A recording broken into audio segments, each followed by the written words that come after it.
अस्सलाम वालेकुम friends, welcome to my channel cook with Kiran Ali.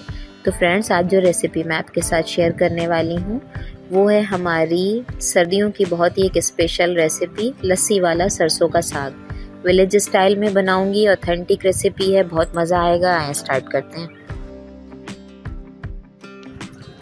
अगर आप मेरे चैनल पे नए हैं तो जल्दी से चैनल को सब्सक्राइब कर लें और बेल आइकन प्रेस करना ना भूलें, ताकि मेरी नई आने वाली तमाम वीडियोस आप तक बआसानी पहुंचती रहें।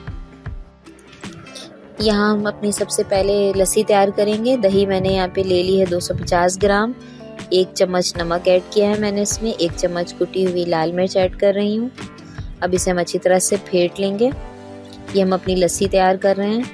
यहाँ पे मैंने मकई का आटा शामिल किया है 2 चम्मच। आप चाहें तो बेसन ले सकते हैं या नॉर्मल आटा ले सकते हैं, पर मकई के आटे का टेस्ट ज़्यादा अच्छा होता है। इससे क्या फ़ायदा है कि आपकी दही फटेगी नहीं।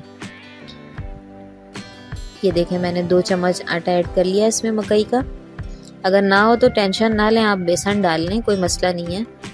इसे अच्छी तरह से फेंट लेंगे। अब इसमें मैंने 1 लीटर पानी शामिल किया है।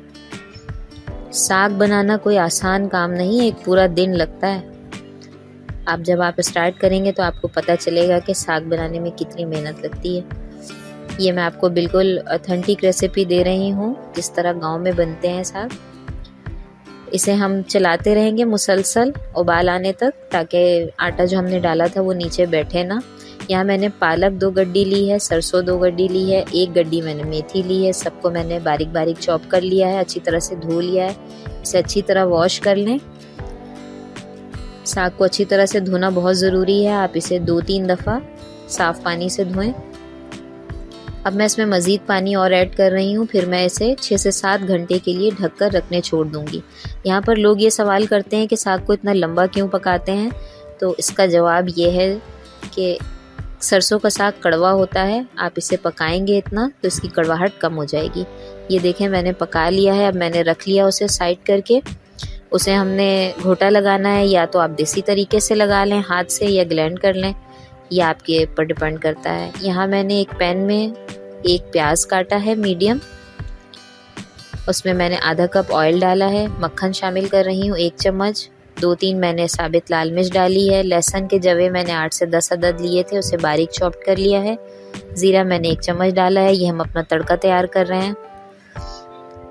साग की बघार, यहाँ पर मैं 8 से 10 हरी मिर्च डाल रही हूँ काट के। इसे आप साग उबालते हुए भी डाल सकते हैं, ये आपकी पसंद पर है। ये देखें, मैंने साग को अच्छी तरह से घोट लिया था। ये हमने साग डाल दिया है अपने तड़के में। बहुत अच्छी सी खुशबू आ रही है, ज़बरदस्त सी। इसका टेस्ट भी बहुत ही मज़ेदार होता है, बिल्कुल यूनिक स्टाइल है। इस तरह से साग पका कर देखें। अब इसे अच्छी तरह से हम तड़के में अपने मिक्स कर लेंगे। ये देखें, हमारा लस्सी वाला सरसों का साग बनके बिल्कुल तैयार है। मेरी इस रेसिपी को ज़रूर ट्राई करें। अपना ख्याल रखें और मुझे दुआओं में याद रखें। अल्लाह हाफिज़।